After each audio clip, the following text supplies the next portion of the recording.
everybody, welcome back to my channel. Welcome to a sort of an impromptu Wednesday video, even though I really don't do Wednesday videos anymore. But I wanted to give you all an update on my feral hens. I'm not going to hand feed her. I hand fed her a minute ago and she's got a beak. I'm used to my other babies who had their beaks burned off. So anyway, if you notice me talking kind of low and slow, that is because everything I do inside of this barn with my animals is low and slow. There's no excited movements or sudden movements, and I don't chase them, I don't reach for them, I don't grab them. I'm somebody who, I don't treat my animals like a commodity. These hens, they lay all my eggs, and I get organic eggs from them, and they mostly eat chicken scraps, and so it's a win-win situation for us. And I'm somebody who wants to spend time with my animals, though. I want to enjoy my animals. I don't see anything wrong with people who, I'm not trying to pass judgment on people who treat their animals as a commodity. That's not for me. That's between them and their animals. I just personally want to, somebody that wants to spend time with and really be up close and in tune with my animals. And I just enjoy the animal husbandry of it much more that way. So that's just me, and I'm not passing judgment on anybody who treats their animals as a commodity. I just personal choice. I do not. I like to enjoy them. So that's why I try to keep everything under here low and slow, like I was saying. And I want to see these feral hens. They're really pretty, aren't they? They're a kind of Rhode Island red, but I don't know if they're Rhode Island reds, but there's some kind of a red. But my Rhode Island red, let me see if I can grab Rosie.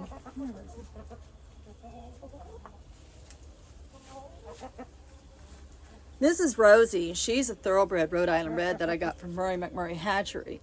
And she's so much bigger than these girls. But these girls here could be younger. Rosie's quite old right now. She's still laying chickens. She's laying eggs. But she's quite old. She's, I think, 5 now. She's the last of my original bunch that I got from Murray McMurray. And then I have a couple of hens that are Leghorn and Rhode Island Red mixed. And they're just the sweetest girls. They are just, they're more like dogs and cats than they are chickens. They come to me, they want to be held.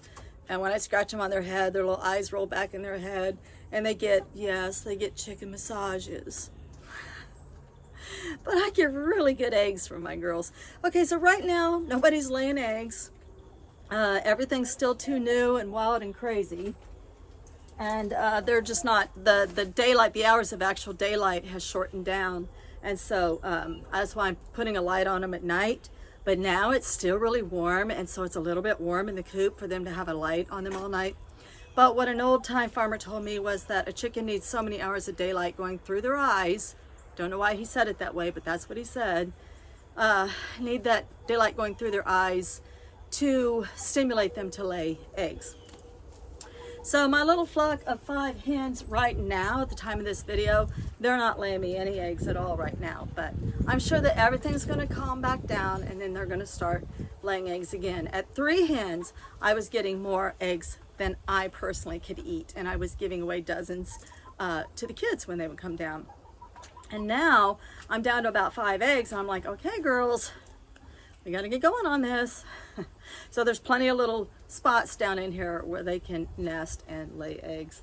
So if I could give any advice on raising hens, it is that the hens, they become such an integral part of your life if you let them.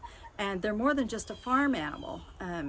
Mine don't roam out in the yard because they'd be hawk shit in no time. So they be hawk caca the first day. We have way too many hawks. If anybody stayed out overnight, we have way too many owls.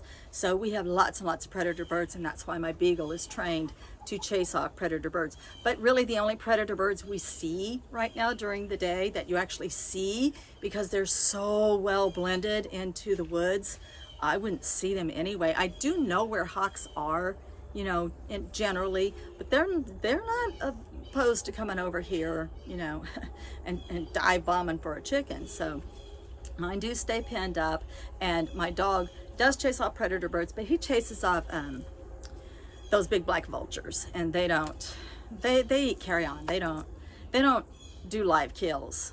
People say they do, but I'm not convinced of that. But so anyway, that's basically, and then we have a pair of nesting eagles that are right over here, but they don't come over this far either to hunt. Now, if they would start getting chickens on a regular basis, then they would expand their hunting grounds. So I know to keep them in, and I am making them a pasture out here, but it's going to be my control. So it's only going to be, they'll only have that gate open when I'm actually out here and can actually physically watch them myself. And that's going to be cool because I can pile leaves and a board in one corner of the pasture, and then when I want to remove that board sometime and let the chickens out, they're going to go straight for that pile of leaves, and there's going to be so many yummy bugs and earthworms and whatever's out there. They're just going to have a heyday. And then of course I can close the gate and I can move the piles, and I can really control what they eat that way.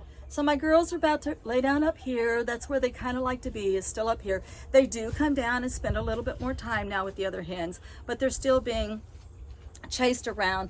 There was, you know, pecking order, and the number 3 hen that was always pecked on, she's now the pecker. And so with the other 2 hens, she now pecks these 2. So, you know, that's just the way it is. Chickens will establish their pecking order.